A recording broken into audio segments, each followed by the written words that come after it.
top threes. Hey! Oh yeah, you're supposed to do that in your podcast. You're supposed to say the name of the show. Oh wait, are we also supposed to introduce ourselves, which I think we forgot to do last time? Oh yeah, I think I made you guys do it at the end. Okay, let's start over. We're chaos. Hey, I'm V. Hello, I'm Cassie. Hello, I'm Aethor. Hello, I'm Neil. There we go. Problem Yay. solved, Aethor. Couldn't And welcome to been Four any Top more Threes. Shut up, Aethor. We're doing the intro. Intro over. Let's go. Cassie. Today's topic was my turn to pick a topic, and I picked country customs. Yeah, this one's hard. This one was hard for me. So, America, before you tweet, I'm sorry. Just don't tweet me, I know. Don't at me, bro. Just leave it alone. Yeah. This one I actually found kind of super easy. As soon as I started writing the list, I realized there was loads of things I could write. And then I realized almost all of them are about the Queen. So I'm 100% falling into that trap. I'm so sorry. You're British through and through. I swear we have more than the Queen in tea. So yeah, I wanted everyone to pick favorite customs or favorite traditions that they have of their country of origin. I am from Germany, but I picked most of my stuff from Bavaria. So if you're German and you're offended by this list, don't add me. Just don't add any of us, all right? We're going to do this one. But we're one person representing a lot of people. Just don't. Yeah. Just don't add us. We're not claiming to be the best opinionated. It's our personal favorites.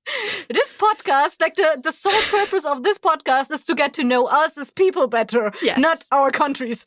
Our countries just happen to be happenstance and make really good ways of talking, but mostly it's our bullshit stories about our bullshit lives. Yeah.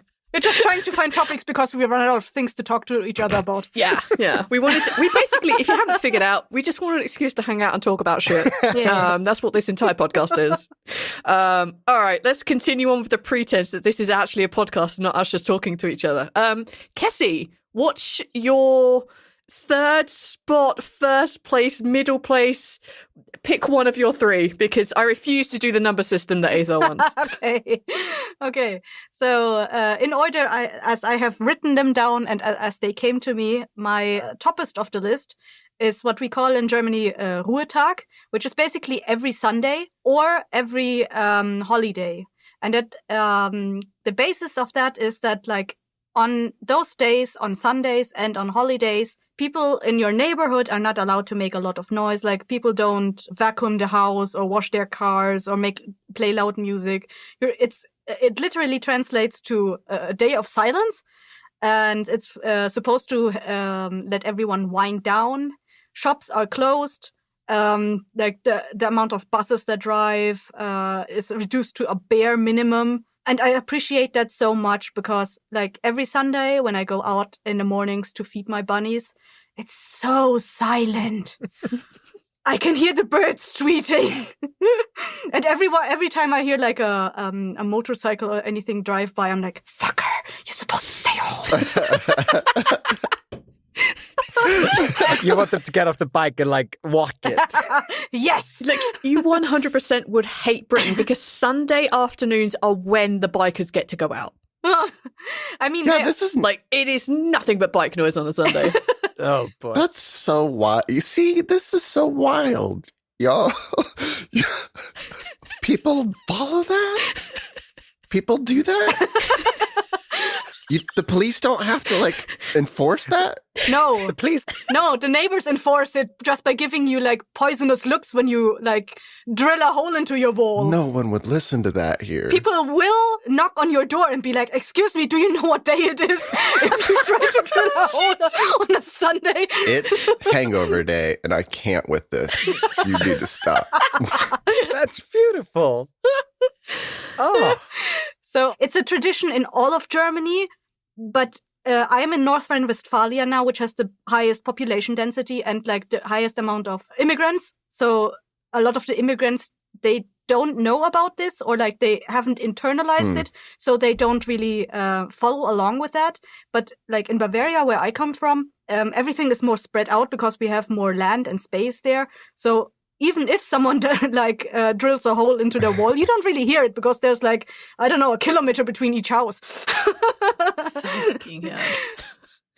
That is so nice. I love it. Like, we used to have like a bit of that in Britain on a Sunday. Like, it would just be quieter and no shops were allowed to be open.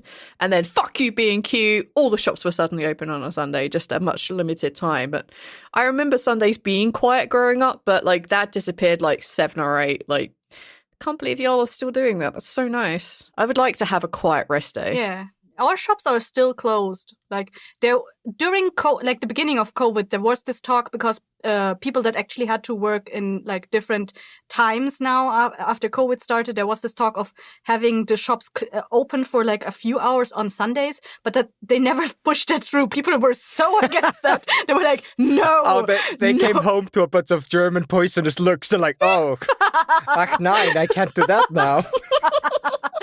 No, but also like because we have this, our government is trying to be very protective of employees. Mm-hmm. And if you make people work on a Sunday, you as the employer have to pay a higher amount to the people that work on a Sunday, like 50% higher per hour. And no one wants to do that. So they try their darndest not to have anyone work on a Sunday. See, we have the same rule. All Sundays and holidays are what we call red days. I think Americans and British people call it bank holidays. And if you work on those days, you get like a good giant, like a good bump in your pay. But just something happened in Iceland where just all the stores kind of just went like, yeah, that's just part of running a store. You have to be open on Sundays too. Oh no. Unless you're like shoe stores, I guess. But you did mention that you were very Americanized, right? Yes. Like you took a lot of American influences. Yeah. Iceland, like many countries, there's just mini America at this point. Like we have taken very much of our pop culture and behavior. Like we've adapted a lot No, definitely not behavior. 100% not behavior. Attitude? Customs? I don't know. No, your attitudes are definitely not American. Sundays in the States are kind of like, I guess they feel like a weekday of the States because like Friday and Saturday, everything is open later. And then Sunday, everything either closes a little earlier or they close at a weekday time. There are some places that do close. Those are typically small businesses will be closed on Sundays. Typically, places close on Sundays, I think, for church reasons. Sunday's big church day. And banks are closed. Well, banks are just open when they care. Yes. Some restaurants are closed, typically for religious reasons. I think the church thingy is like the main reason why this is such a big thing in Germany, especially in Bavaria, because Bavaria is known to be like arch-Catholic. That's what we call it. That means Catholicism is like ingrained in like the root of what Bavaria is about. That is a really hardcore name for it, arch-Catholic. It is what we call it. It's arch-Catholic. That is beautiful. I'm thinking of the name for the demons in Demon Souls. They're called archdemons or something like that. Okay, who's next? I choose Neil. Oh. Go, Neil! Oh. Neil, we choose you! Don't disappoint us now! You got this! I'm gonna get political now. Oh, no. And talk about the presidential turkey pardons. Turkey pardons? I'm sorry, what? What are you talking about? So, What the fuck is this, Neil? Forgive all the turkeys for the sins they have committed. for a long time, the president, every year for Thanksgiving, was presented a turkey by some place. It's probably special. I don't know. But at some point, I think it was George Bush, the first one, America. George Bush decided that he wasn't really vibing with the turkey dying and gave it a pardon and called it a pardon instead of, killing the turkey. And so now it's become like a thing that the president pardons a turkey from getting executed for turkey dinner. It's weird, y'all. It's weird. It's weird. I love it. But like, it's a nice thing, I guess. Under the weirdest. The president after him was like, you motherfucker, I want a turkey, and now you started this stupid ass fucking tradition. They definitely eat turkey. They just go eat the already dead ones because they don't need to like butcher something today. I don't think he was just, wanting to watch a bird die today. And so he was like, pardon it. And then everyone was like, that's pretty cool. We'll keep doing that. Oh, wow. Neil, to use your phrase, that is fucking wild. It is wild. It's a wild thing. I think that there were times in history where there wasn't a bird murdered that day, but they didn't call it a pardon until George Bush pardoned this turkey of its crimes for which it was to be eaten. And since then, we just pardon a turkey like every year. What happens to the pardoned turkey? Does it get released to the wild? Oh, it does actually go to a special place where it usually dies of terrible medical condition. Oh no! You have like a precedent turkey farm? I read this from a page. But this is a thing. I read about the turkeys going to some place where they typically die in a couple of years of like heart conditions and whatnot. That sounds so much like it went to the farm to live the rest of its life out. Because think about it. It was like raised to be terribly unhealthy and just like they are not make it very long. Yeah. Oh no, that's such a good point. So they typically don't like live happy lives, but they do get to go live the rest of their life somewhere else on a farm and not be killed that day. And that's good. If these motherfucking turkeys could talk, they'd sound like Mr. Meeseeks. I wasn't made to live this long. Kill me. I just want to die. Oh no. Guys, we haven't even made a full round yet and my cheeks are hurting. I'm dying. You have a special fucking farm of president turkeys. I love it.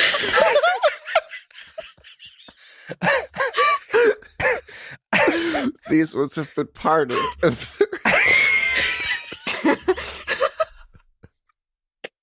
I love that word. That word is so powerful and you're using it so dumbly. I know. It's too good. It's so dumb. It's so good. It's the best dumb thing that America has done that I could get behind. Oh, fuck, my face hurts. Ah, no. I love it. That is amazing. I love it. Oh, Jesus Christ. How the fuck do you follow that, Aethel? I don't. That was very mean of you, Neil. That was the episode. Goodbye. Thanks for listening, guys. Thanks, guys. Fucking hell. Mine is not as funny or interesting in any fucking way. Mine is Öskudagur, or as I understand it's translated in other cultures, Ash Tuesday or Wednesday or something like that. Ash or ass? No, Ash. A-S-H. Okay. I thought he said ass too. No, Ash Wednesday. But it is Ash Wednesday. Yeah. So we still celebrate Ash Wednesday in Iceland. Same. And a lot of the old traditions around Ash Wednesday is gone. We do no longer have the little bags that you hook on back of people. I really like that one. But that one died early as I was young because it involved crafts. And people don't want to do crafts when you can go to a store and sing and get free candy, which was my favorite part. So in Iceland, we basically stole like a version of Halloween and we bastardized it. And what it is that kids dress up and they go to stores in the town and they sing songs and the store owner gives them candy. And I absolutely loved this holiday as a kid. Can you tell I was a fat kid?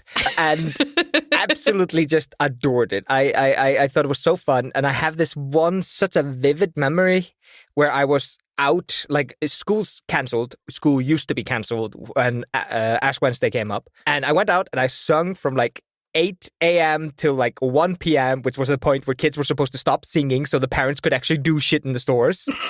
And I went back home and my brother had like gotten the Nintendo from my grandma's. We had this like, we had Super Mario 3? Wait, he sang so well he got a Nintendo instead of candy? No, he went and borrowed the Nintendo from my grandma's. Okay, all right, that's confused. And he hooked it up in the living room, and for some reason my parents weren't home, and I just got to sit on the fucking couch and watch him play Super Mario while eating candy, and I don't remember a lot of that day, but I just remember it so vividly, and we were just playing, and it was fun, and I loved it. And now Ash Wednesday is like weird. They've like now the kids are supposed to get off from school at 12 and go home, put on their costumes, and then go singing at 1, I think. And then they have until the stores close to sing. So they actually go to school now. Yeah. It's now in the afternoon. Yeah. It was super cute. We're not like a store where I work. It's the Beluga Sanctuary, and the kids were asked to sing at the window to the belugas, and the belugas were losing their fucking minds. It was so cute. Like, I kept running in. Were they happy? Were they happy? Yeah, like, so the belugas love little kids, and the little kids were wearing these fucking wild costumes. So they, like, I saw one kid walking around with this giant, like, robot costume on. Yeah. I'm like, what the fuck is this? The costumes make no sense. They are completely random. It's not like I'm going to be as scary anything. There was one kid that was dressed as a pizza. Yes. I saw that kid this time. And yeah, just kids of all ages just turn up and they're just singing their little hearts out. And they have like the little traditional songs that they sing. And like Aether and I were eating lunch at the bakery, and like the kids came in and they started singing, and Aether was singing along. I'm like, yeah, what the fuck is this? This is so nuts. But it's adorable. It's the super traditional songs like Krumme Krunkarute. Like that's just such a. It's like a little like limerick, I guess. It's kind of Krumme Krunkarute, kallar hann nafna sinn. Ég fann höfuð og hrúti, hrygg og gæðaskinn. This is Halloween. Komdu nú og krunkaðu með mér. You have Halloween songs? Yeah. Why did you take Halloween and make it a musical, though? I don't know. Iceland, the Halloween the musical. Now we have an episode name for this one. I don't know. I don't know why we did it. I don't know why it's like that. I don't know what about Ash Wednesday turned into this. But that's what it is. And yeah, they sing like all the like most common like little limericky songs, and it's just great. And yeah, the kids like they sing and then they get candy, and it's a beautiful little one. And it's part of like a bunch of other holidays around the same time, and one of them is Bolludagur, which would literally just be like donut day, basically. I guess. They have Donut Day, and it's fucking huge. It's amazing. We get clean art, and then you get also like donuts that have cream in them, and they're covered in so much sugary icing, and it's just like a whole day devoted to eating that. It's amazing. Was that the photo you sent us the other week in the group chat? Oh, yes. It was Bolludagur very recently, and Öskudagur, of course. Yeah. It's a Bolludagur, and then don't celebrate anything. But for us, in like the because it's based, it's the timing of it is based around the Easter holidays, and it's actually based around Shrove Tuesday, which for us is Pancake Day. I thought you were celebrating the same thingy as we celebrate in Germany, because it was on the same day, and it was Fastnacht, at the beginning of Fastnacht. Yeah, that's right. Lent. Yes. Lent. The what? Lent is what the English call it. Yeah, it's the 40 days before. So, like, they have Bolludagur here, which is Donut Day, and then it's Shrove Tuesday, Pancake Day / the day before Lent, and then it's the beginning of Lent, also known as Öskudagur, and the fasting day that you mentioned, but I cannot pronounce that yet. Öskudagur is really cute.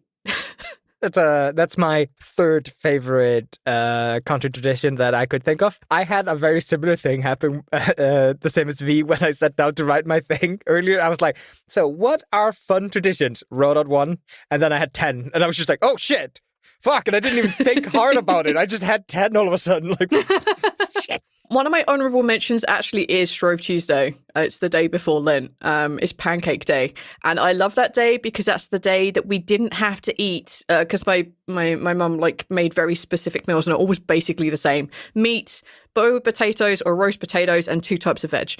Shrove Tuesday, Pancake Day, was the day I got home and was surprised because I never remember it was Pancake Day. And all we had for dinner was pancakes. And it was amazing. It was just pancakes, sugar and lemon. That's my honourable mention. I love pancakes. I love those pancakes. I will never have them again. I'm so sad, but that's my honourable mention. Aww. So my third favourite thing about the country of my origin is actually rhyming slang. I love it so much. One, because it confuses the shit out of Aethel. Two, it sounds ridiculous. It's so dumb. And there's so much around it. Like, some people in Britain, they don't get Cockney rhyming slang, but my dad is very much from that time in London, so he knows all this stuff, and he very much still speaks with a heavy Cockney accent. And there are some characters that I do in some shows which rely on that Cockney accent, and one of them being Liberty Vigilance, where I'm playing, I think her name is Teal, who's the head of the Lucky Eights, and she speaks with a very heavy Cockney accent. And when I get slightly drunk, it comes out, and then when I'm around my father, it's just ununderstandable. You just don't, Ethel just doesn't get it, which makes me very happy in many ways. But Cockney rhyming slang, if you've ever watched, I think it's The Spy Who Shagged Me, the Austin Powers movie, where I think it's Austin Powers 3, and I don't remember the name. Austin Powers 3, he goes back and speaks to his dad, who is Michael Caine, and they have that prolonged conversation in Cockney rhyming slang. And towards the end, it doesn't make any more sense. But when the subtitles start going out, it actually still makes sense to me. I love it. It's doing stupid things like I hate it because things like stairs are apples and pears. Why not just say stairs? It's shorter because it's apples and pears. Like, why wouldn't you say that? See, she gave a fucking example, and the two of them went glassy-eyed and like, the fuck is happening? Here's another example. Dog and bone. It means phone. You're going to go pick up your dog and bone. It's a phone. Putting a pony on something means 50. Because that's how much money you would put if you're betting on a pony or a horse. So you just bet a pony. It's just £50. I love it because it confuses the shit out of anyone who has no idea. And I love it so much. It makes me so happy. Because it sounds like you're trying to explain sayings to aliens. Like, oh yeah, we have a saying like all roads lead to Rome. I mean, we are technically aliens. But what's happening I am an alien. Shit. It's like you've taught the alien language and now you're going to go, okay, also all the words, if you just rhyme them, they mean the same thing. It's fine. It's like, no, that's not how fucking talking works. That's not how sayings work. I don't agree with this. I hate it so much. Dog and bone does not mean phone. You say phone when you mean phone. When you say dog and bone, you're talking about... No, you say dog and bone. Like, I'm just going to go up the apples and pears. You're just going upstairs. It's fine. I need y'all to know on this very audio podcast that Aether was losing his fucking mind. He's ripping the foam off the walls. Aether, no! Aether, no! Put the phone back on the door! It's expensive! But I also enjoy it. Like, if anyone's watched things like Pineapple Express or Lock, Stock and Two Smoking Barrels, that accent, I don't know, something about it also just makes you sound really hard. That's the accent you don't want to meet as someone down the back of an alley in Britain. Like, you hear that and you're just like, oh, that's someone who knows life, and they will not back down from a fight if you throw one at them. Don't want to fuck with them. I love it. And it's also just one of my favorite, easy to slide into accents. I just don't do it very often because I sound awful. I want you to do the rest of the episode in that accent. Well, the thing is about the accent, it also brings out some really interesting phrases that are very not me anymore. I've had to work really hard to eliminate some of that accent out of my voice. And with it, unfortunately, comes a whole character. And I could do Kessie, but I want people to understand me. Overrated. And I'll start using phrases like "in it" a lot more. I don't want to do that. In it, mate. So yeah, I'm not gonna do it. In it. I do like that one though. That one is great. What, in it? Yeah. It's a great one, isn't it? That's a good one. I like that one. Isn't it? Yeah, and it's fine. See, I'm gonna stop now. Kessie, what's the next on your list? So the next on my list is a tradition around Fasnacht. That the lint thingy that we were talking about earlier, the what are other words for it? Carnival season that happens around that time. There is a tradition that I was not aware of when I was a child, but I recently picked up a book reading about traditions from south of Bavaria, and I recognized some of the things that apparently we did in my town too. And it's completely unknown up here where I live now. I don't know what the tradition was called where I lived, but basically what happens is on one day, everyone puts on masks and dresses up in several layers of like random fabric, clothes, stuff you find in your grandmother's trove, whatever. You just put it on, become as unrecognizable as possible, talk in a falsetto tone the whole time while wearing the mask, and you're allowed to insult other people to their face, and no one is allowed to be mad, and you can just basically get everything you want off your chest, insult the shit out of everyone in your town, and no one's gonna know. It sounds like a really polite version of the Purge.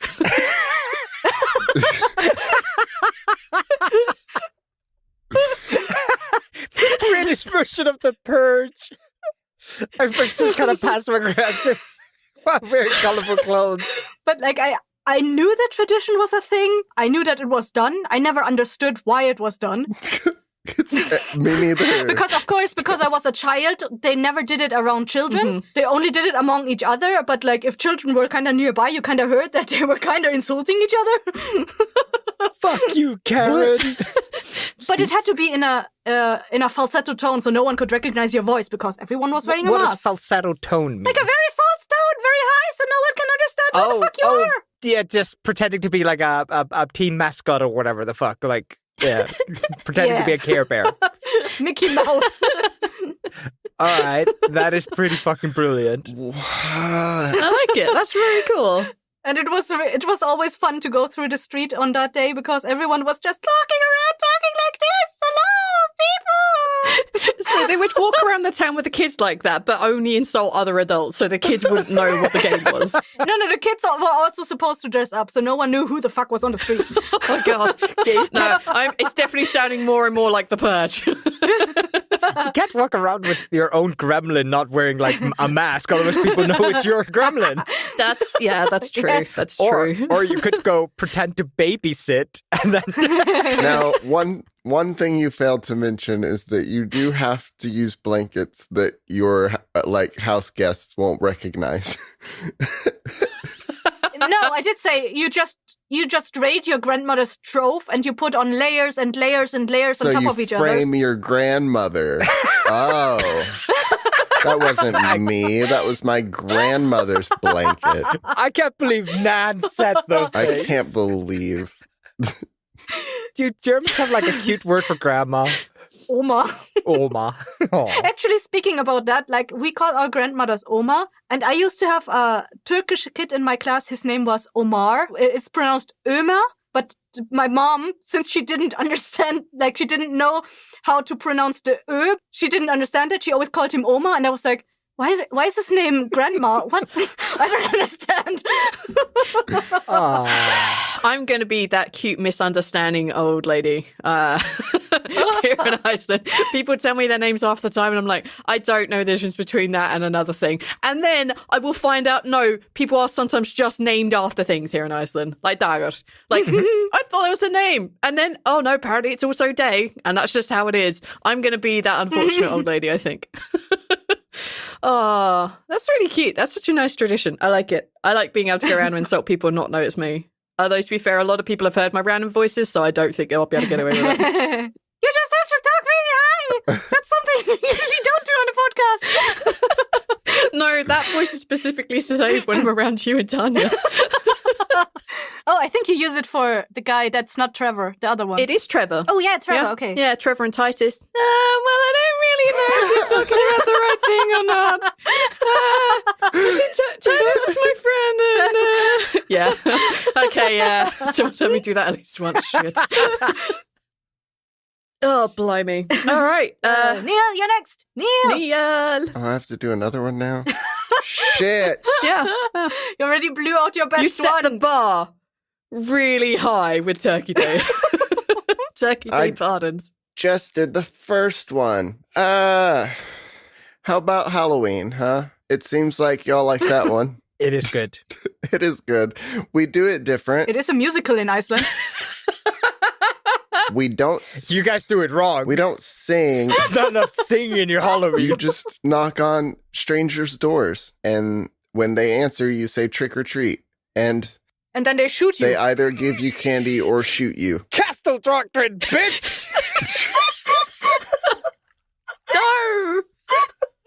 So did you ever go trick-or-treating growing up? Did you partake in that? So Halloween's kind of died off What? a little bit in recent years. I've noticed it was really popular like a decade ago. This decade died off a bit, I think. Maybe that's just me. I don't know. Let us know. Tweet at us. Don't at us, but let us know. Let us know. But Did you ever like TP a house or shit like that? Like, oh no. What? TP a house? yes. Toilet paper. Oh. Just chuck toilet paper in a house. I thought you meant those Native American teepees. No. I was like, what?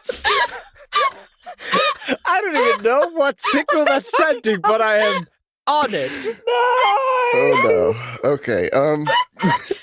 Well, oh boy. So the kids and childlike adults, me, dress up in costumes on Halloween. And one year I was a pumpkin. I think that was my first costume. Do you have a photo of Tiny Neil dressed as a pumpkin? Perhaps. Please, please, Neil, please say you have this and please find it for us. I'll try. And then I had a little white tiger costume. No. And then I had a turtles costume. Fuck yeah, turtle. Ninja Turtles. Those were the best. I was assuming Ninja Turtle. I was assuming you were not just a turtle. Yeah. No, yeah, you dress up and you go and get a bunch of candy, and it used to be that all of the neighborhoods pretty much did it. You know, it was pretty rare that someone wasn't doing it. You know, you'd leave your porch light on if you're participating. You turn your porch light off if you're not, and that's supposed to be understood, even though, you know, sometimes it's not. But it's now kind of rare to see children knocking on strangers' doors. Mm-hmm. I guess that's for the best. Yeah. Nah. Because it is kind of a Nah. Weird. wild Nah. thing. I absolutely disagree. So Iceland is picking, Vestmannaeyjar, when we moved here before COVID, I just stated the podcast. Good job, Ethel. When we moved to Iceland, they were trying to do Halloween. And the rule was that if you see a pumpkin anywhere in the, like, kind of walk up to the house or close to the house was joining in on the Halloween. I didn't know that blue rule, so I bought a bunch of candy and nobody ever came. So I just ate a bunch of candy. Win. But I learned later why nobody came for candy. But then the next year, the whole COVID thing happened, so there was no Halloween that time around. And I'm hoping against hope that it returns, because I think Halloween is such a fun, weird holiday, and I can't get over it.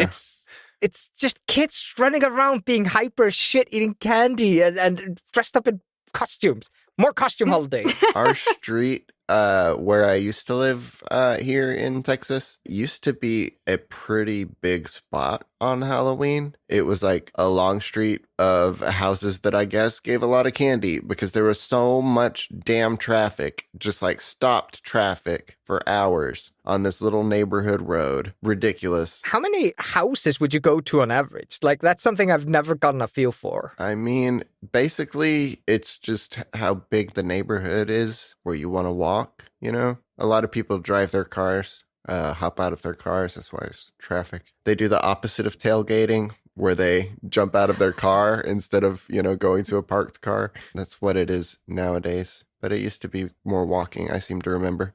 But our street used to be pretty packed, and it used to be pretty wild. And then recently, about the time I graduated high school, Halloween, it didn't matter the weather, it didn't matter what was going on. It just wasn't as busy as it used to be.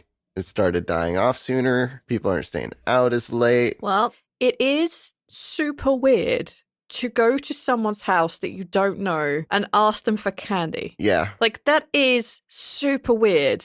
And the question I really want to know, Neil, is if y'all say trick or treat, did anyone get tricked? I've only ever heard of people getting tricked. No. Like, I am very confused. Yeah, that's kind of everyone knows that you gotta have candy. They don't want to see a trick. There's no tricks. No one does tricks. No one does tricks. No one Wait, fucking... it's magic tricks No and one not does... like, ha ha ha, the candy is filled with actually like the hottest pepper known to man kind of trick? Ghost chili peppers. I mean, I'm sure there's mean tricks, and that's probably why the kids aren't out so late anymore. But, you know, there's no fucking singing. There's no tricks. The kids just dress up. That's the trick. Look, I dressed up for this. All right. Hey, want to see this cool trick? Are you impressed? Give me candy. You like my costume? Give me candy. Bye. That's our interaction. Thanks. Oh, okay. You just, you get to see all the cute costumes and then they go about their way. No one's expected to like have any terribly awkward social interaction in front of another person. Where they get sung at, I know. It is so awkward. I'm in a costume. It's hilarious. I'm in a costume and don't want to be recognized. I am a turtle. Does everybody do that? Oh my, we have a little ghost and a little Turtles turtle. do not sing. Yes. Like in every cartoon ever that has a topic around Halloween. Oh my, that's such a nice turtle costume you're wearing. Oh, and what are you? You're a ghost. Oh! The houses that participate, yeah, they get into it. It's a great time even still. So, for everyone that's not participating, the people that like it a whole lot and go all out, and that's still great to see. And they do, I imagine, when like we did this more because we hadn't done it in a while, but when we used to do this more, it was very cool to see everyone's costumes. It was like the best part of it. Did you ever hear about the teenagers that were walking around with like an inflatable door, and they'd knock on people's doors, and then when they would open their door, the inflatable door would open, and they would be wearing like old people clothes, and like, oh my, you look so nice, and then they'd give candy to the person that they knocked at, and then they'd close their inflatable door. That's pretty good. I love it. Our Halloweens were pretty similar to yours, actually, Neil. Like, yeah. I think I might have mentioned before, my family was a little weird growing up, so we never went trick-or-treating. Like, my parents were kind of too old to do, like, the door-to-door thing, and they couldn't really walk us around. And also, my parents were complete curmudgeons, and my dad hated everyone and everything, so we never gave out candy either. So we turned all the lights off, Same. and we pretended we weren't home. Same. We were just hiding from the world. We were like, we don't exist. Yep. That was exactly our home. So that was Halloween for us growing up until I was like 11 or 12, and my sister got basically browbeaten by her two kids who are a year and 2 years younger than me. They were like, we really want to go this year. And we went, and it was the most rubbish thing I'd ever done. I was wearing... I think I was just wearing like mostly white, and I had to go like buy a skirt. My mom was like, fine, have this white skirt. I'm like, this looks terrible on me. I don't wear skirts. And I tried to look like a ghost, and that was basically it. And we went to these houses, only people that we knew. So there were like 7 people on like the area that we lived that was safe to go to, because everywhere else was for crack dens. So we're like fucking going there. Yeah. You lived in the ghetto, didn't you? Yeah, it was a pretty shitty place. So yeah, like we were just wearing white, and we pretended we were ghosts, and we knocked on someone's door, and someone gave us 50 pence at one place. They didn't even give us sweets because we weren't supposed to knock on their door. My sister got the wrong house, and the guy felt bad, so he gave each of us 50p. And then the others just like gave us like 1 or 2 penny sweets each because they were running out. My sister took us too late. She wasn't organised. And that was the entirety of my Halloween trick-or-treating experience. That was it. That was Halloween. No, we used to go through a whole neighborhood, and by the end of the night have just a bag of assortment of just everything. It was wild, the number of houses we'd go to. Yeah, like most of the kids like at school had exactly those experiences. Like it was like the entire streets of like the slightly nicer neighborhoods, like literally kind of like almost like a road down from us, like that would pretty much be the experience. It was like really big when I was growing up of like, kids knocking on every single door and getting candy everywhere. Like it's pretty much exactly the same over in Britain. It has also died off. I don't know. I don't see it as big anymore. It used to be pretty poppin' on Halloween. I've seen more and more like tailgating things where they do drive-throughs where to participate, you drive through basically usually a church parking lot, and the people handing out candy are in the parking spaces with their tailgates popped open, and they hand out candy to the cars as they go through basically a big candy drive-through. And Aethor is... I'm so upset. I agree. I'm upset. Because those people in cars are not out in costumes. They missed the point. You're just doing fast food drive-through want the candy candy. now. It's not the same America. You can't just do. If I you know it's just want- safer. I get it, but it's lame. It's so lame. It's so lame. Uh, You have to dress up like a Ninja Turtle and knock on some doors. we need to be embarrassed by the entire situation so that eventually when we hit into our like late 20s and early 30s, we can find pictures of us looking like a really cute pumpkin and broadcast that to the world. I'll find a cute picture of my pumpkin. I so want a picture of you as a ghost, but I know like pictures at your place were just non-existent. Oh, me? Yeah, like there's literally none. There are very few pictures of me growing up, thankfully. Boo. And I was a terrible looking kid. All right, Eighthel, what's next on your list? What is next on my list? What did I put down there? I remember. The next one is the Fisherman's Day. Oh, yeah. I absolutely loved the Fisherman's Day when I was growing up. So my father's a fisherman, captain of a boat and now retired.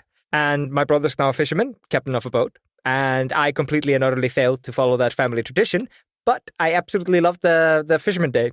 Everybody would gather around the harbor. All the boats would be like, had like little flags on them, like a bunch of assortment of flags on them. And there would be like little bands playing. And there would be games, bouncy castles, ball pits and stuff like that. If the weather was good, which it was like maybe every other Fisherman Day.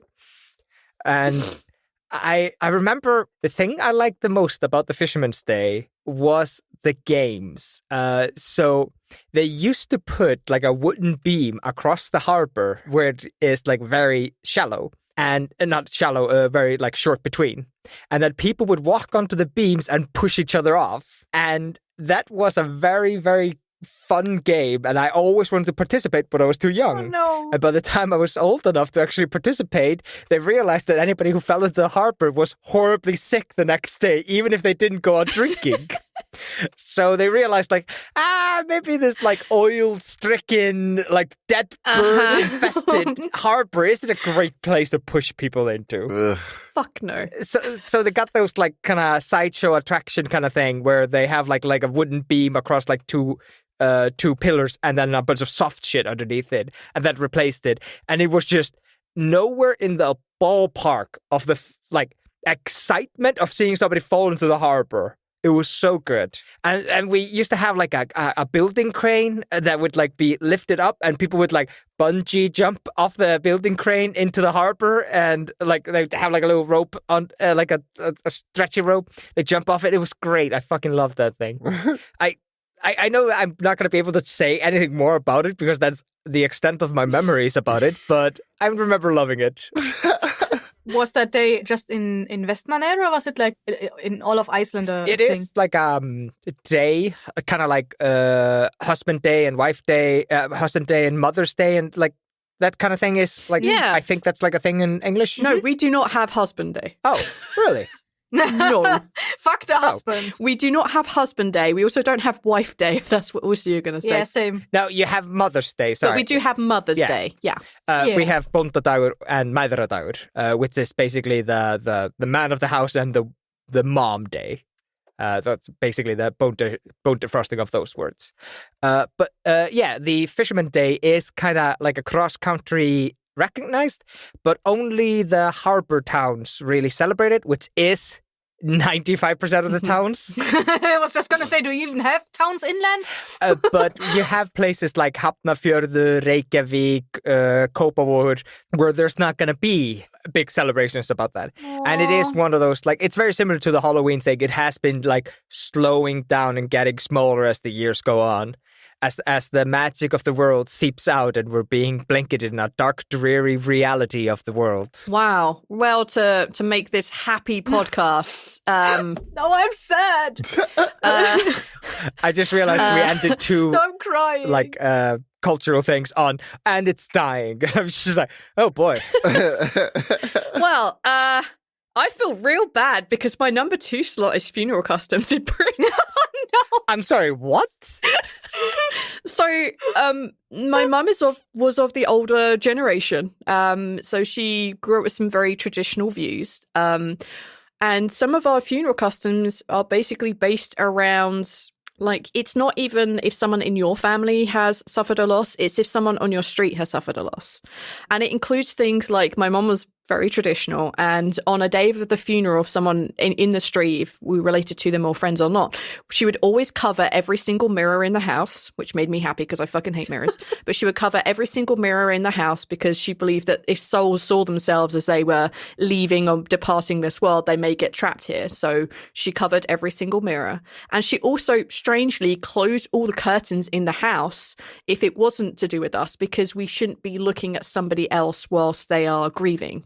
We gave them their privacy. And that was actually done, to be fair, and on the older generations, that was done a lot. Like, if you didn't know the person or you weren't going to the funeral, you would close the curtains of your house so that you wouldn't have to, you know, they could grieve in peace. And so wait, so you inside your house closed the curtains so the people outside couldn't look in, or that the people outside could? Both is true. So that we inside the house wouldn't look out on somebody else's grieving, because quite often, so the assumption was that the grieving people are standing in the street. Yes. Okay. Because quite often bodies are driven from the funeral house to their residence. Oh, yeah, shit. And I think that's quite common in a lot of places. They're driven to the residence. The funeral directors pick up the family members there, and then they drive them onwards. That's not how it works. Yeah. And because they drove to the street, everybody on that street would close their curtains. It's an old tradition. I think it's dying out, hopefully. But it was also just one of those, let's give people some time to grieve, and they're not being watched and looked at and stared on in like their most like vulnerable state. Mm-hmm. And that was something that my mum did every single time there was a funeral on our street. And it's something that I'm like, yeah, I like that. I think the mirror thing is a little weird. But I like the fact that they have like that kind of like closed curtain thing, and that just consideration of the people's feelings. Exactly that, yeah. I did not know they drove by the residence. That's pretty wild. Yeah. It's pretty strange. That's not seen here. Like nowadays, when someone dies and there's like a funeral car in front of the house, everyone's like looking out like, well, there's a funeral car. Who died? Well, kids are the most inconsiderate creatures in the world. So, like, pulling... No, I'm talking about elderly people. Also them. Yeah, they're nosy, inconsiderate bastards. It's always the hot gossip aunties, you know? Yeah, true. Yep. But yeah, I remember that happening a few times as I was a kid growing up, and then it became a lot less of a thing. You can still do that in Britain if you wish. You can speak to the funeral director and have the person driven up to the residence, pick up whoever like the grieving party is, and then move on to the funeral itself. It's something we could have done for my mum, but that was like fucking something ridiculous, like £600 or £700, and I didn't have that. I had to pay for the funeral, so I'm like, I don't have £2,000 and an extra £500 to have that happen. I know she would want it, but I don't have that money, so I can't do this, and I won't. But for £600, I could have had her escorted by Harley Davidson. So I was just like, God fucking damn. And did you do that? And that is something I may well consider for my father. There you go. So yeah, our funeral traditions are, at least that growing up in my house, my mum would say was quite old and quite traditional. I don't think it's much of a thing now, especially not with the new generation growing up. Everyone's like, yeah, look at this. They're posing in front of the open coffin with a selfie. Oh, God. No, TikToking that shit, Cassie. Oh, God. We have to move on. But that was definitely something that I kind of like growing up. So that's strange. Here it's more, well, it might be different. Who knows? But I mean, my experiences have always been from church to straight to the graveyard. There's no stopping to pick anyone up. Like the parties that are present for the event are going to be at the ceremony at the church. I've only ever gone to funerals here on my island, and the church and the graveyard are literally less than like, I don't know feet, but like let's say 200 feet. Like it is. Yeah. See, you were describing this party of people going through. I say party not as in like party, but you know, this group of people traveling through neighborhoods, and that was like not what I was imagining when you were describing people closing their curtains. Is like this was a thing that happened often. I was like, why are they traveling through neighborhoods? Because you know here it's basically just a highway to where you need to go. Yeah. For us, it's not. It's quite often through towns. I think my mum ended up taking like the major road from where she was. But we met we met her there. Like, we were already there. I had to like drive everyone. I took 2 fucking trips to get everyone there. Nobody else drove except me and my dad, and he was in a state and not letting him fucking drive. So I had to do 2 trips on the same road, and I actually ended up following her in. And I was like super. I'm like, oh Jesus Christ, I was so close to being late. It's awful. So you were saying about me being a downer? Well, you set a downer note, but I just wanted to say about how nice I thought it was that we gave people privacy. At least my mum did. Yeah, that's Yeah. nice. Well, that's just... I just didn't. I was just curious as to why. At the beginning, I was like, well, that can't happen so frequently, right? But the whole neighborhood like acting in the same way was kind of wild to me because just never had, But it was probably also a more tight-knit community. Like, everyone knew the person who died, so everyone's like, Yeah. oh. Yeah, pretty much everyone knows everyone. At least they did. Definitely growing up, I didn't know my neighbours living, like when I became an adult and got my own place. I didn't really know my neighbours, except that they kept drilling at awkward times for recording. In Germany on a Sunday, this wouldn't have happened. I could record in peace. I didn't know who they were or what they were. I didn't know who lived opposite me. Whereas the place where I grew up, literally everybody knew everyone. And that was the same, like, pretty much everywhere else I knew. All right, Kessie, what's the top of your list? Also downer. Oh no! Well, not a super downer, but like it wasn't a tradition in the town I grew up in, but like in the city I went to school at. I didn't find out about it until like a few years after I went to school there. And so the city I went to school is called Würzburg. It is known throughout Bavaria for having a massive amount of churches. And I just had to Google it because I knew there was over 20 churches.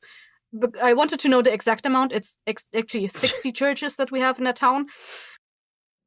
So yeah, we have like a lot of churches there, and like on special occasions, for example, like memorial days for fall of the wall or whatever, or like people, like when people died in World War II, the church bells would not randomly, but like they would go off for like 10 to 30 minutes, and it's a very profound experience to just be in the city and hear all the church bells go off at the same time. And I really like, I don't know how to describe it, but you feel something really deep inside of you resonate with all these bells going off.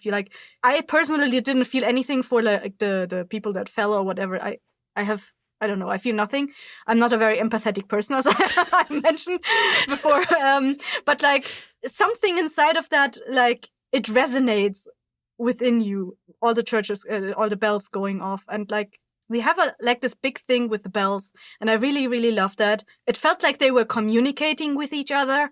And it gave you a sense of what it must have been like when the city was under siege in the medieval times, when all the churches would just go off. Blimey. Like, there are videos on YouTube that you can watch where this happens, but it just doesn't compare like when you're standing in the city. Yeah. Yeah. Since we mentioned Humpback of Notre Dame before in the previous episodes, we have something similar going on in one of the chapels in our city. We have like this guy who's a night watchman. I don't know if he's still alive, but he's been for like 20 years doing like tours through Würzburg with showing the people the different chapels. And there were different bells that have different voices, and he was able to bring those across and gave them personalities on his tours. I personally never went on one of these tours. I really wanted to go, but like my friend who had a child went on one of those tours, and she told me about it, and it was so nice.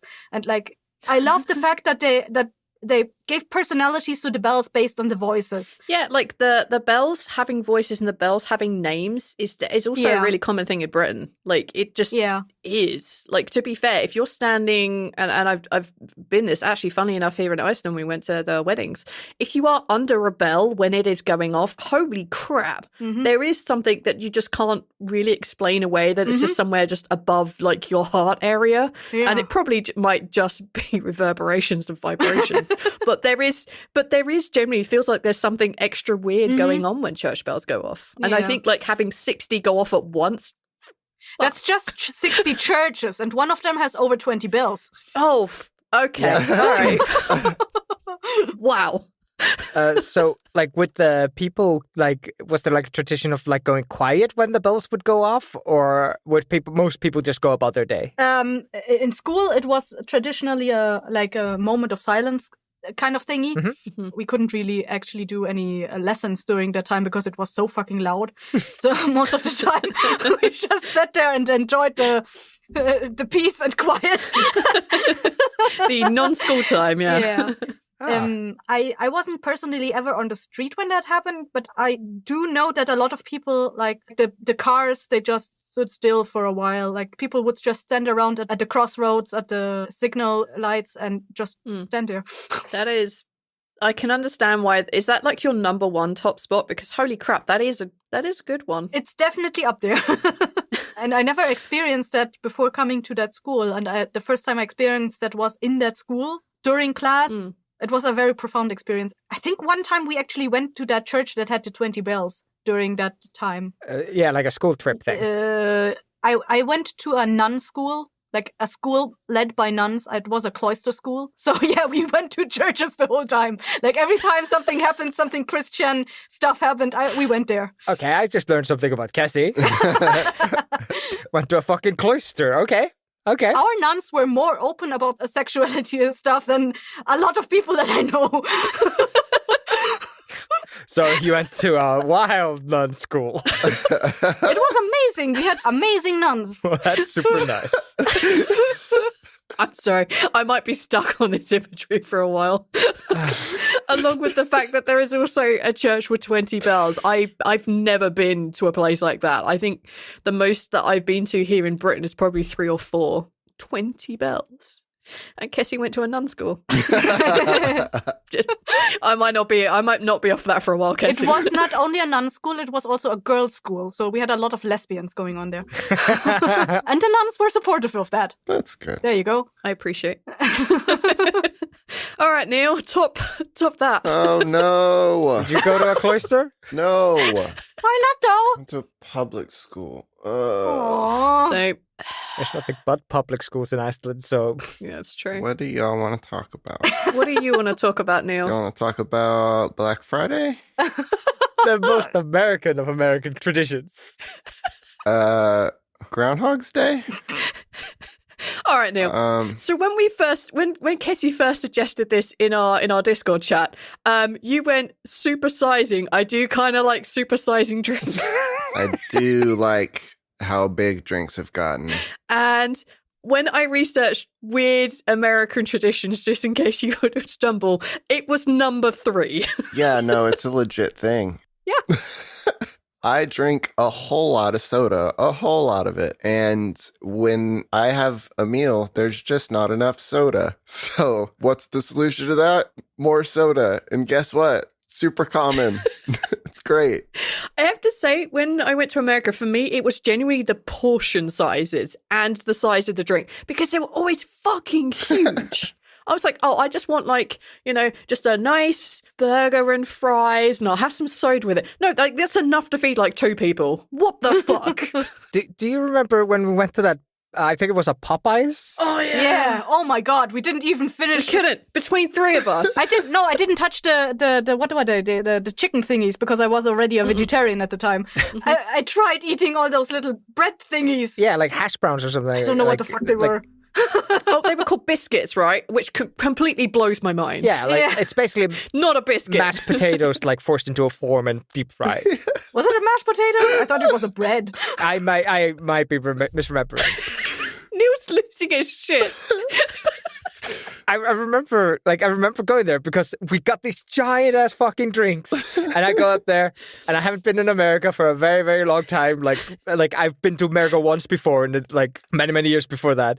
And I'm like, yeah, I'm gonna get like 2 of these and supersize both of them because I am a big fucker and I love eating food. And I was about to go on a really long journey. I could not finish my stuff, and then Cassie and me just have all this fucking food they didn't eat, and I'm genuinely like to my core as a Icelander who eats his goddamn food. I was just like, I remember you randomly talked to people that came and were like, excuse me, do you want to eat this? Oh my God, yes! I remember we had like a 6-pack of McNuggets and breasts, and we hadn't touched it. Oh my God, yeah, I remember that. I have two good pictures from that place, actually. That was the day we were leaving. But Neil, Oh I'm my God. 100% on the board with the sizes of your sodas, and I'm 100% on board with the fact that you guys are now like specially engineering your cars to actually be able to take those jumbo-sized cups into the car. Need it. Have to have. Yeah. Now, when you supersize things, like the fries are also, when you like specify the size of your meal, they also give you like large fries. I don't really eat the fries ever in most places, I would say, because it's What just fries? a lot of food for me. And that's the most boring part of the order, is the thing that comes with everything. So I'm going to eat the hamburger and forget about the French fries probably. But the drink size is great. So that's specifically what I'm referring to. But I'm also going to say that America, number one thing, Aether, you had mentioned this as an idea. And yeah, America does good art. So good job, America. Keep doing art. Art is great. Do it. Keep doing it. Just do it! You can't- Just do it. Why are you referencing Shia LaBeouf while we're talking about good art, Cassie? Stop it! Do art unless you're Shia LaBeouf, because holy shit. Because you sent that gift to the group chat the other day. Yes, I did. Oh, God. No, America has a very, very, like, you guys absolutely love, like, small indie things. Like, you guys love raw and real things. And I think that might be because you're so big and you have such a big pop culture thing that you end up with everything looking kind of samey once it gets huge. So you guys are always digging up new stuff. And it creates this, like, constant churn of really interesting music. Yeah, I love the history of like jazz, Yeah. for example. Like, good job. Didn't realize I was a jazz fan until I played a video game had exclusively jazz soundtrack, and I was like, oh, this is actually really fucking good music. Jazz is great. Yeah. Not a fan. Same. It's just not for me. You got to recognize its influences in a lot of stuff. I mean, come on, V. Come on. Get into this on there's another time and place for jazz, but you know, jazz was really a special thing for music. Yeah, I mean, don't get me wrong. I understand the importance of, in fact, influences of much of the. There's boring jazz for sure. Yeah, Boring jazz. I can't sit down and, to be fair, I can't sit down and enjoy a lot of types of music. Like, I have to sit down and I have to listen to something that has structure and it has words to it. Okay, I'm a snob. It has to have lyrics. Yeah, I'm a snob. I have to have lyrics. I can't happily sit down and listen to music, which is, I'm fine and I'm very excited whenever I hear anything that you create. I'm like, yes, this is great, but I can't re-listen unless it has words over it. I don't know why. I just can't. I just can't do it. And it might be because I sing everything. I just can't engage with it. If I, like, the first time I hear music, I'm like, yes, this is beautiful, but I can't re-engage with it. Once it's in, like, that's it, it's done. I'm done with it. I can't do it anymore. I have to listen to it with something else. So whenever you send me things that have updated, like, this has something in it, this has drums in it, I can probably hear it because I'm like, yes, this is cool. And then afterwards I'm like, I can't listen to anything else. I'm a snob. I'm so sorry. Idea for next time: Neil's music a cappella, sung by him. No. No, because Neil threatened TLD abridged the musical the other day. What? And I was like, no. Yes. No. Yes. Maybe. Think about it, V. There was no yes. Think about it, V. Yes, absolutely yes. We get a narrator. Mm-hmm. We abridge the thing. Mm-hmm. We make a little musical. I'll never have to be in it. Oh, no, shit. I'll have to be in it a lot. No, I don't have to be in this at all. This is great. You have to be Clack and Thistle. Yeah, we can get voices for all of the other things, and then you can be Taylor. I can be Taylor, and Taylor can sing nothing. I love it. I love it. No, Taylor has to have a song, V. No. You know Taylor's is going to have a song. No. Taylor's is gonna have her own like fucking soliloquy. Like it's there's so much to Taylor. No, I hate it. I hate everything about it. I don't know what a soliloquy is. I just know that's a type of music. Okay, let's get back on track here for all those people that don't know what TLD is. Yeah. Yeah. Go listen to 2D. It's amazing. Neil makes great jazz-inspired music. Because there's definitely no metronome in some of that stuff. Whenever I ask to add drums, it's always like, maybe not. Anyway, yeah, I apologize for being a bit of a music snob, but after a while I have to have words, otherwise I can't listen to it on its own. I just can't. I can't. I'm so sorry. Definitely our biggest difference in music taste. Mhm. I love ambient music. Yeah, I listen to a lot of ambient stuff as well. I don't listen to a lot of jazz per se, outside of just looking at like, this artist is very good, you know. I basically like look at artists when I'm looking at jazz, like individuals, but it's just in everything. Yeah. Its influence is just everywhere in all the different genres that I like. Vocals, non-vocals, doesn't matter. Yeah, the music scene in America is just, it's really good. It's good to see that melding pot of different ideas come together, which I think y'all do so well despite some people being complete tools. Good to see when it happens, yeah. All right, Ethel, cap us off. No. After him, so your turn. No, yeah, you're right. It is absolutely my go now. So I'm going to choose the middle of my list. And then we got another round of honorable mentions. What? What's happening? And then Ethel can do his top spot. Are you changing the order just to fuck with me? Yeah. No. All right, Ethel. So this is like the third on your list. This is the bottom. All the way around. This is my top thing, is that in Iceland, we have 13 Santa Clauses. Now, they didn't used to be known as Santa Clauses. They used to be known as Jólasveinar or Julelads, as they're often translated into English. I don't know why Julelads, but it's supposed to be lads. And the 13 of them used to be bad. They used to come down from the mountains. They used to steal shit. They used to fuck with shit. They'd steal your candles, slam your doors, eat your food. Just be a bit of a menace. And the 13 days leading up to Christmas, all the way up to Christmas Day, each of the Julelads would come down from the mountains to fuck with you. And they were used to scare kids into Behaving. Thank you. And then the 13 days after Christmas, one by one, the Julelads leave. And they don't fuck with you on the way out, they just leave. I don't know why there's, like, I don't feel like I was ever taught that, like, on Christmas it just should be a cacophony of noise and madness, as all 13 Julelads should be down, but that was not what I was taught or raised up with. But the 13 days after Christmas, one by one they leave. And on the 13th day, the last one leaves. And that is called the 13th, or in Icelandic, 13. And that is a little festival day in most of Iceland. Here in Vestmannaeyjar, we have a very unique way, in my opinion. I have no idea how other people do it. I never went to their 13. We have a very kind of unique way to do it, and I really like it. So at night, I don't know what time it starts. They usually shot up 1 or 2 rockets back in the day. Now they shoot up 500 rockets because future. Mm-hmm. They used to shoot 1 or 2 rockets, and then you'd look up on the mountainside that's like kind of towering over the town. You'd see 13 candles light up, like torches. And these 13 guys wearing red Santa suits. At least when I was growing up, they were wearing the red Santa suits. Maybe when I was way, way young, they used to wear the kind of brown suit that the Santa Clauses used to wear. But they'd wear these red Santa suits and they'd walk down the mountain. And as they started walking down the mountain, we'd start kind of like a semi-parade on the other side of town, which would drive down the road. And the parade wagon would be filled with like fake elves and imps and stuff, and those were the kind of evil spirits that were leaving with the Julelads. And they just played Christmas songs, and they went super slow, and everybody just followed them.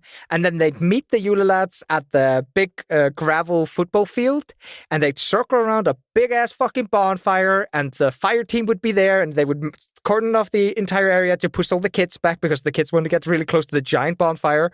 And then they just play music, and all the elves and the imps are just walking in circles, interacting with the kids and just doing dumb shit. And I love it. I absolutely adore it. And we've been here for 2 of them, and we missed both of them. No! I forgot they were happening. Yeah, we missed the first one because you forgot. Yeah. And I was like, what the hell's going on? Was all these rockets? Oh, shit, started on day. Oh, well, too late. And also we were super tired. I think we just like finished moving shit, I think it was at that time. And then this year, COVID. Yeah. So there wasn't really a parade the same way. Like you could still see, they still had the lights going up there. They still had the torches burning, 13 of them. But people just shot up rockets instead. And holy shit, that was a lot of rockets. It was a lot of rockets this year. But a buddy of mine went to it when he was first here. His first Threatdown Day on Vestmannaeyjar was the same as my first. And he went and he was like, it was the weirdest thing. Like, you follow these big flaming torch dudes and everyone's singing, and then you go down to the football field and there is a big ass bonfire and people start dancing and singing around it, and it is the weirdest thing, but it was so fun. So I'm gutted we didn't get to do it, and I can't wait for COVID to fuck off so that we can do that next time. But yeah, it's very cool, and everyone's really excited about it. They were just really gutted this year; it just was not safe. It's a beautiful and weird tradition, and I don't know if the rest of the mountain harbor towns do it like this, but I absolutely love ours. I absolutely adore it. And I remember as a kid, so one little tangent, and I promise I'll let this go. As a part of the big bonfire area, you used to have kids wearing like kind of black overalls with like fake tails. They were supposed to be imps or pukar in Icelandic. And they'd run around and they'd pull on kids, pretending like they're going to take them away to the, like, wherever the evil spirits go at the end of the night. And the kids would grab onto the moms and dads and scream. And it's like, ah, ha, ha, we're traumatizing kids. Ha, ha, ha. And they'd be wearing like coal or soot on their face, so they look completely black. And I remember one year I realized that they don't have uniforms or anything. They're just wearing black. So that year I wore completely black, and then I just jumped the rope at one point, and then I was running with the imps.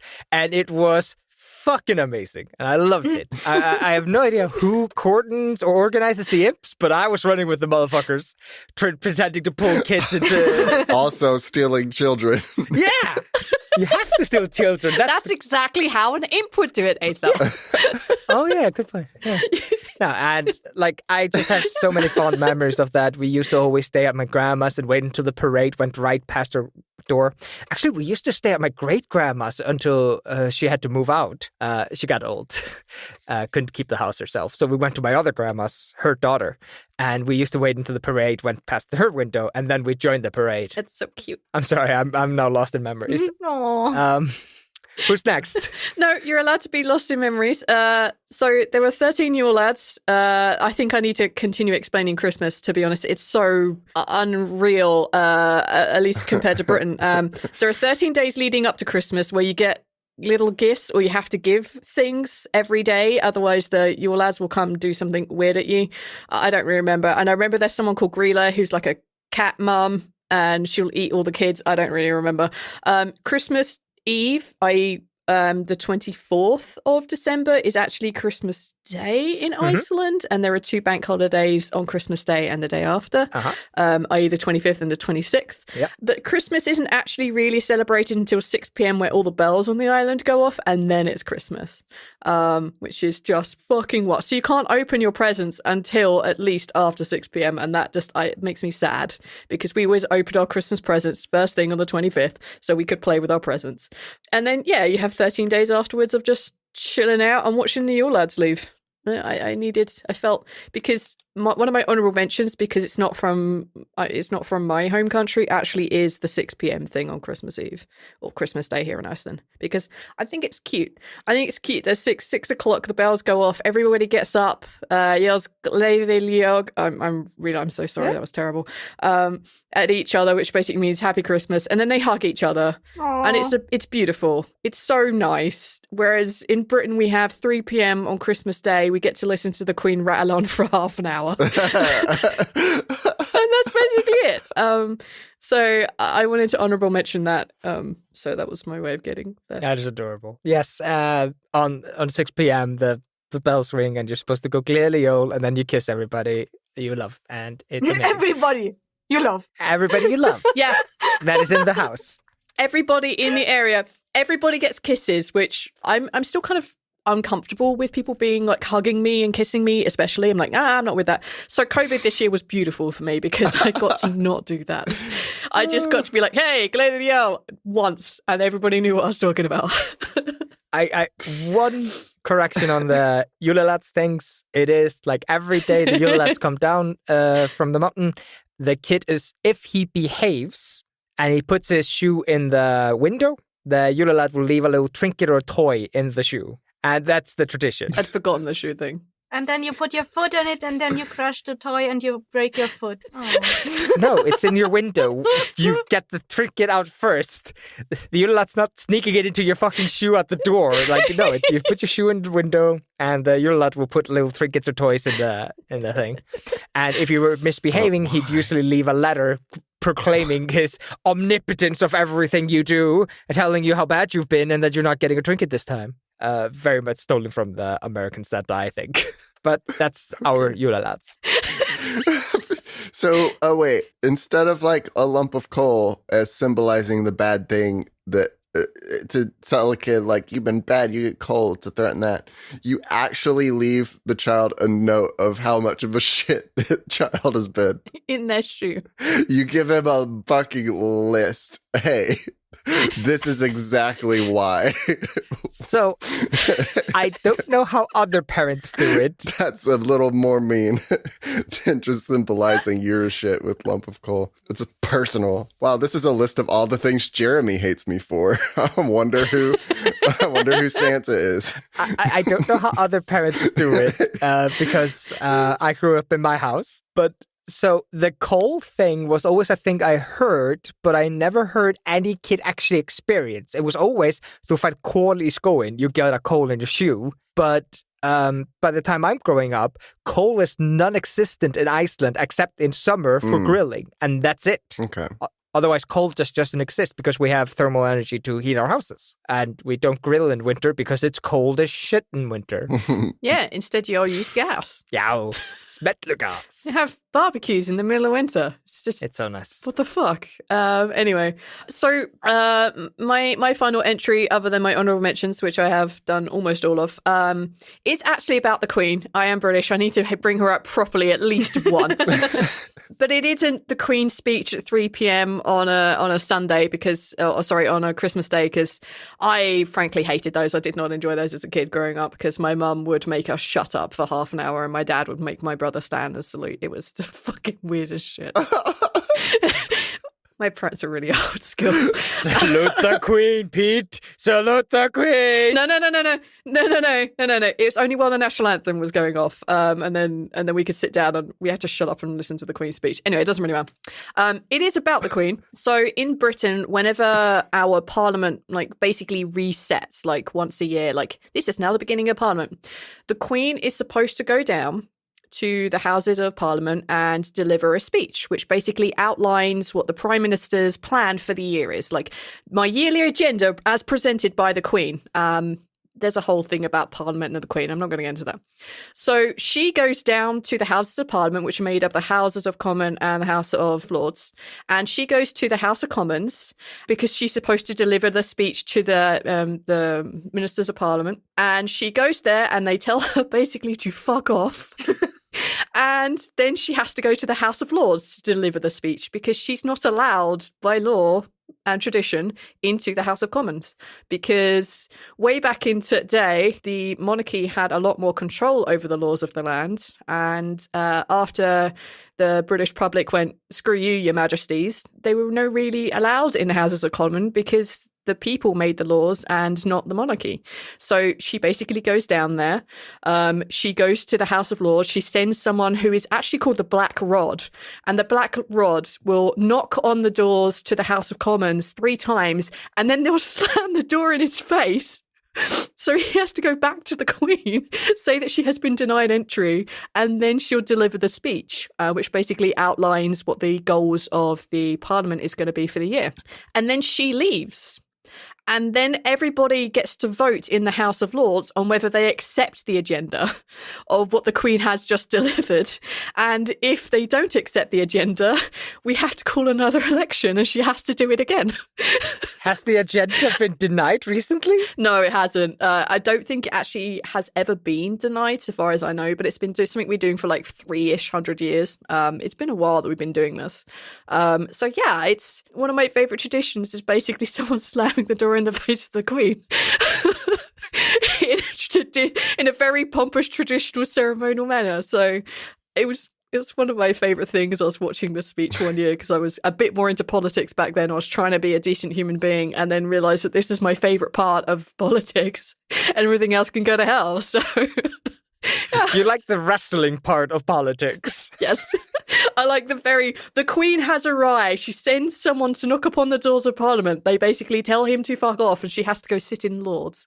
So that's kind of one of my very strange British things that we do. I had to mention the Queen at least once, and this is my favourite thing. I love that the tradition is 3 knocks. The tradition is slam the door. The tradition is denial. That's great. Well, it kind of harks back to a time when I think one of the kings came down to arrest a bunch of people and basically have them done for treason. But they heard that the king was going to do this, so they very wisely fucked off and left one dude behind. And he was like the Speaker of the House of Commons, and he offered the king his seat, and the king was like, "Where the fuck everyone at, yo?" And the Speaker was like, "I don't work for you. Everyone has gone. You're not allowed here anymore." And ever since then, the king, the monarchy has never been allowed to set foot in the House of Commons. Super strange, but I like it. And our current monarch has done, it's not traditional to do every single year as a monarch. You often pass it off to your offspring. But she has done every single one except 2. And that's because she was heavily pregnant at the time. Yeah, our queen takes her job very well. So she did not waddle down there to have a door slammed in her. Yeah, she did not waddle down there. No, that would have been a bit too rude. Philip, bring the door to me. Philip, I've heard about these children have an inflatable door. Please have them bring it to my apartment so that they may deny me by closing an inflatable door upon my face. The Queen does not live in an apartment. It's a fucking mansion.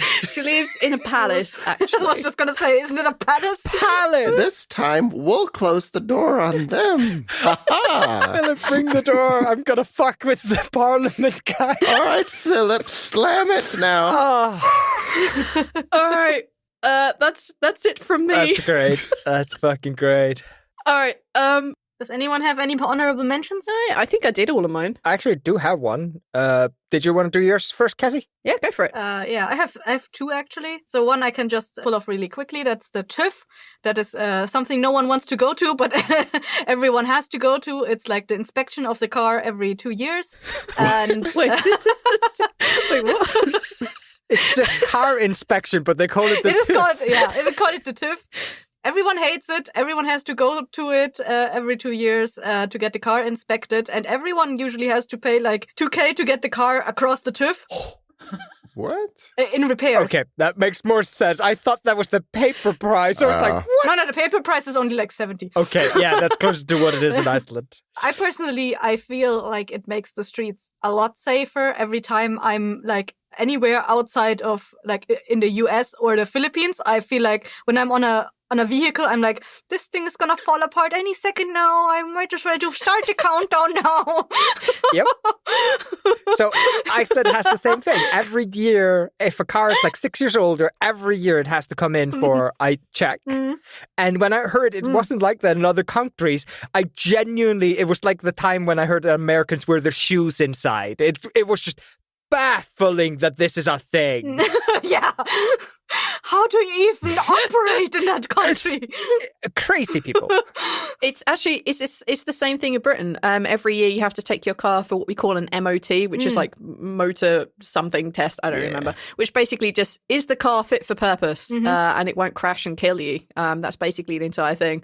I had a buddy. Yeah, they check our blinkers and our seatbelts, and that's like it. And then they're like, "You're good." Really? No. And it costs like $7. No, they test literally everything. A standard MOT in Britain just to check is like 20 quid, so it's probably about the same. But you have to pass it, and if you don't pass it, they give you like cautionaries, like red, which means your car is no longer legal on the road. You have to get this done now. Yellows are cautionaries, like you have to get it done over the next year or so.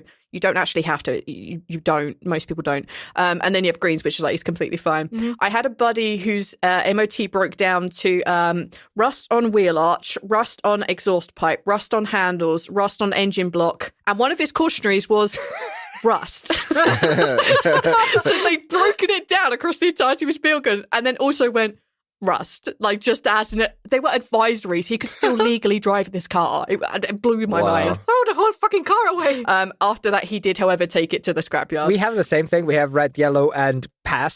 But if you get a yellow, next year they pull up the document, and if you haven't done it, they will give you Fine. They basically give you no, you have to fix this in the you don't pass. You don't have to scrap the car, but you're going to have to come back. You have to pay full price, and you have to do everything on the checklist. Yeah, we don't have that in Britain. Basically, they don't check the old certificates at all.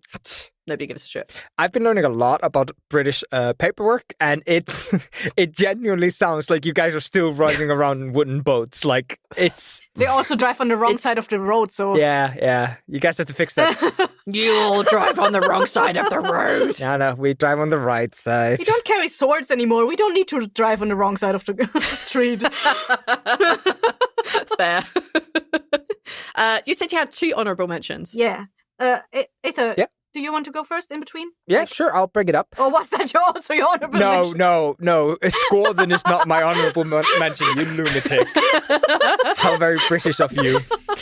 No. So, my honourable mention, and I will definitely be raked over the coals for not making this my number 1, so I hope nobody from Westmannair actually hears this, is something that we mentioned earlier, and it's Thylotith. So, about 50 or 80 years ago in Westmannair, we had a really, really crappy storm, and it meant that nobody could leave the island for Independence Day and go celebrate it on the mainland. Happens a lot. And we had shitty weather for a long time, and nobody wanted to do anything on the island. Our Independence Day is the 7th of June. So it happened that in the start of August, we finally had good weather, and everybody put up tents in this little valley that we have, and we had music, and we just walked between tents and visited families and just had this nice little thing. And then the next year, we decided to do it again, and the year after that. And the year after that. And it is now a tradition on the first weekend of August that everybody gets together in the valley for 3 days. We put up these specifically made white tents that look just so unique and weird when they're all put up in rows like they are. And the tents are basically free-for-all, just walk into any tent and just start talking to people. And if you're not a shithead, you're allowed to sit around and just talk to people. Talk to the NPCs. Yeah, talk to the NPCs, talk to everybody. And it's a beautiful little festival, and it used to be a lot more family-oriented, but as everything does, it started going towards parties. And it is now the biggest, baddest party festival in all of Iceland. And it's so fun. Mm-hmm. And we have 3 traditions during the festival. The first tradition on the first night is the fireworks. So it's all the leftover fireworks that the fireworks salesman didn't manage to sell, and it's now they buy new, but it used to be just shoot up everything that we have left over. The second one is the giant bonfire. So we have a giant bonfire, probably close to 2 tons of wood, and we just set that shit on fire. It's so warm it heats up the entire valley. It doesn't matter where you are. Mm-hmm. And the third one is that we had this old guy. He is now so old he can't play the guitar anymore. We had this old guy start playing songs, just old kind of sing-songs, and everybody sings along, and he just plays from one song to the next song, no breaks, just keeps playing. And then at the end of it, we have guys with red flares light up the top side of the valley, and they have 1 flare for every time the Thylotith has been going on, and it is now up to 108 or 12 flares, and it is insane to see. Cassie was talking about it earlier, that when it heard the bells for the first time, it resonated something in them. And it is something about those flares. It's something about the power of that light and just how it lights up the entire valley. And it isn't like fireworks, which does it in little flashes and flares. It's not like the bonfire, which lights it up in this kind of real light. The flares are red. These are boat flares meant for visibility, and it just tints everything as if you're in a weird movie. It just feels surreal, and it is beautiful. I love it. Yeah, the very first week that we moved to Vestmannair was actually Thylotith, and we went each of the nights, and the last night when they set the flares off, I cannot tell you, I'm not Icelandic. I had no idea what the fuck anyone was singing. I have no idea what the fuck was going on. But, watching every one of these flares just suddenly go whoosh, lighting up the entire valley, it was unreal. I genuinely felt like I wanted to cry. I was so happy. There's something about it. It was just unreal. And just having like these thousands of people all around babbling in Icelandic, just so happy. There was something about it. It was just super infectious. And it just like, yeah, it was just a really happy, strange moment. And that was on my other honorable mention list because I can't mention things that aren't mine. And that's one of them. Like that night is like one of the most strangely surreal, amazing nights ever. Just watching those flares go up was just unreal. We have a really nice picture of us actually from that. Oh yeah. You're wearing the dodgiest hat though, so I don't know if I want to put it up. Cut it out. Cut out. I'm going to crop his head off. It should be fine. Put a pumpkin on top of it. In which case, it's a really good picture of me while this goes on. Neil, do you have any honorable mentions? Nah, I kind of shouted out USA for its indie arts. Yeah, solid on the indie one. I struggled to come up with traditions, so. We have Christmas carols in Britain, and we do it from the 1st of December, and we just go around, we knock on people's houses, and then we sing a couple of lines of Christmas carols, and people give us money to go away, and then we go away. That's it. I was gonna ask. We do this right up to Christmas. I was gonna ask, does it involve money? Because that sounds like it should involve money. It does. It literally involves money. Like you turn up and you sing, like you used to have to sing like the whole carol, hence why Christmas Carol, like the Muppets Christmas Carol thing. And you would have to sing like the whole carol and then they would give you money and then you move on to the next house and they would give you money. And it was something you would do like from young kids up to like older teenagers. And the older teenagers would look after the kids. You'd all sing from them like similar hymn books and then like, you know, you move on and you get money and that's it. Yay. And you could do that all the way up to Christmas. Yeah, I never did that. But I did sing in the school choir really badly at the back one time and got some money for that. And it was nice. But yeah, that's a tradition that I was like, I just was sad I never got to do it. So there you go. That's my honorable mention. Cassie. Yes. My last honorable mention for today. And I'm mentioning it only because Ethan reminded me of it when he mentioned bonfires the whole time.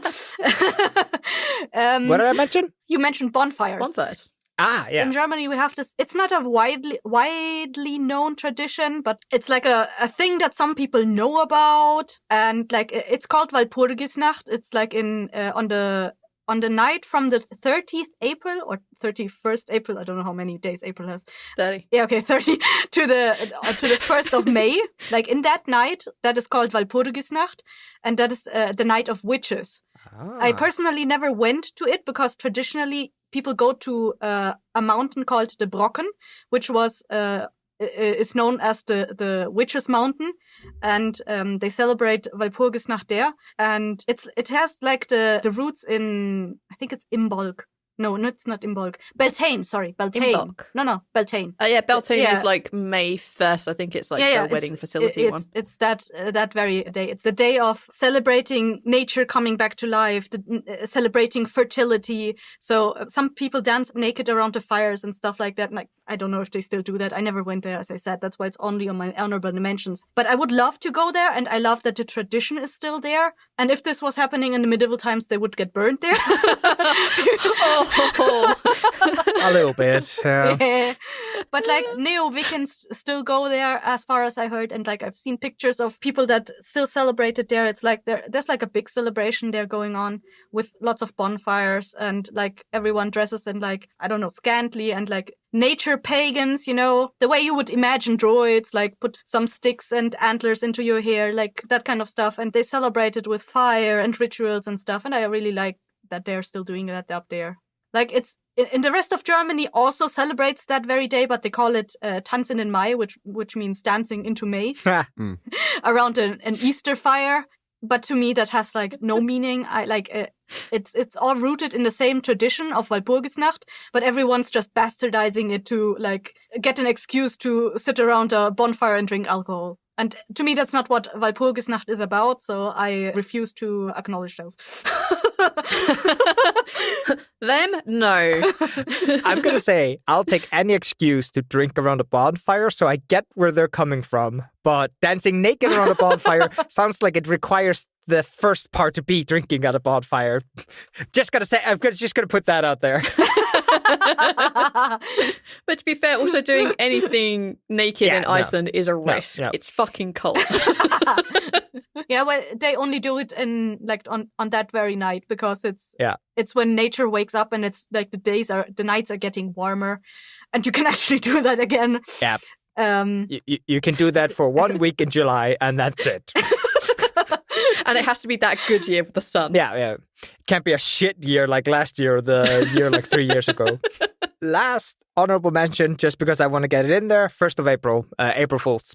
I used to love April Fools. I used to love doing April Fools pranks. But then I set up a pretty good one, and the guy just lied to me. Oh, yeah, I did it. Oh, yeah, I did this for you. No problem. He didn't know it was an April's Fool. He was just fucking lying to me. And it killed April's Fool for me. I never did another prank. Oh, no. Just having somebody lie to my motherfucking face, it just killed it for me. It was just like, oh, this doesn't feel good. Like, I'm not being pranked back. He just thinks I'm dumb, and he's lying to me. I've lied to you. You're a fool. No. Ha ha ha. They did not know. You believed my lie. They did not know it was an April's Fool prank. They were just lying to get away from whatever I was asking them to do. It was just like, oh, you're not a good friend. Well, that sucks. So, yeah, I do love April Fools, but not that one. I just want to quickly share an experience I had on accidental April Fools. I had a friend who was thrown out by both of her parents and had to live on her own since she was 16. And I occasionally wanted to give her small things that she liked. And at one point, I got her, because she really wanted to play Game Boy Advance. No, one of the Game Boy series, an older one. And I got one for her with the game she wanted to play, which was Sonic. And I put it like in a little box. And I made a letter for her, made out of cut out letters from the newspaper, because I wanted it to be as anonymous as possible. I didn't want her to know where it was from. And then you just put somebody's finger in it that you found, you know? Yeah. No, but like one time when I was visiting her, I put it in a random drawer for her to find whenever the fuck she would look into the drawer. And she just happened to find it on April Fool's. And when she saw the letter, she was so fucking afraid. She thought someone sent her entrails of some animals. So she called me the first thing in the morning and she was screaming at me. Well, yeah, Cassie. And you were just like, no, look under the entrails. There's a Game Boy there. April Fools. It might be a bit soaked, but maybe it still works if you brush it off a little. I'm sure it's fine. Oh, that's horrifying, Cassie. That's amazing. And I love that you went through the effort of cutting out like letters so they would know who you are, who it was from, and they instantly knew it was motherfucking you. How did they know, Cassie? Cassie. Because I'm the only one that does stuff like that.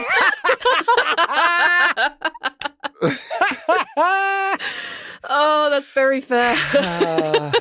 I think the only thing that I put into the letter was like, whether you open this now or on your birthday, I don't care. The interest will be the same. That's great.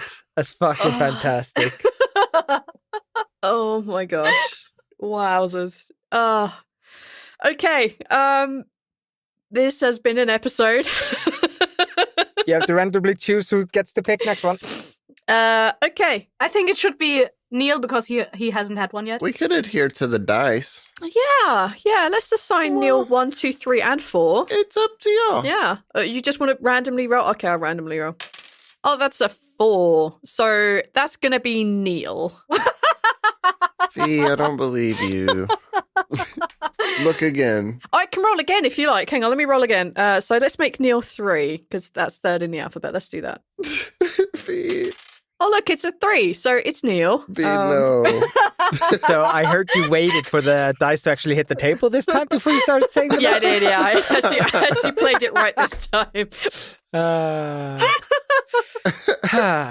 So Neil gets to choose what we are victim with next time. What? I don't want to choose. Oh, okay. It's just a cry of pain. Great, cool. Yeah. Excellent. I love this game. Top 3 favorite hugs. Top 3 favorite roll hugs. Oh no. All right. I guess that's it from us. Thanks for listening, and we'll catch you again in a couple of weeks. Thanks for listening. Woo-hoo. Bye. Bye-bye. Bye. Don't add us, but actually do add Can us. the outro be Don't At Me Bro song? Don't at me, bro, but please actually add us. We need this. Please. Don't at me, bro. Don't at me. Hi everyone, this is Cassie. Thanks so much for listening. This was a topic I picked. And fun fact, if you're listening to this on the day that it's coming out, which is the 30th of April, tonight is actually Walpurgisnacht. Yep, that's right, the Night of Witches, which was one of my honorable mentions. So a little fun fact there for you. Also known as Beltane in more Celtic or pagan religions, I guess. Do you have any fun country customs in the country that you come from or that you're currently living in that you want to share with us, that you find very unique or mention-worthy or are very fond of? You can let us know on social media. You can tweet at us or tell us on Facebook at 4top3s, all spelled out, 4top3s. Or you can find all links to where we are available on Blighthouse.studio. Yes, .studio, not .com, .studio. Yes, that is our website. Or if you have a subject of which you would like to know our top 3s, you can also let us know on any of those platforms. Maybe we will end up picking that for future episodes. Just engage with us on social media, guys. We love hearing from you. Please, please, please talk to us. Please. Okay, anyway, that's it for now. And I better get back to editing the next episode so you have something ready in the next month. And stay tuned for a little ad. Bye! Coming soon from Shadows at the Door. It is your best work, Basil. The best thing you have ever done. Basil, I must see Dorian Gray. Harry, Dorian Gray is my dearest friend. He has a simple and beautiful nature. Don't spoil him. I am jealous of the portrait you have painted of me. Why should it keep what I must lose? Every moment that passes takes something from me and gives something to it. Oh, if it were only the other way. Dorian. If the picture could change and I could always be what I am now. The Picture of Dorian Gray by Oscar Wilde. This has been a Blighthouse Studio production. Thank you for listening.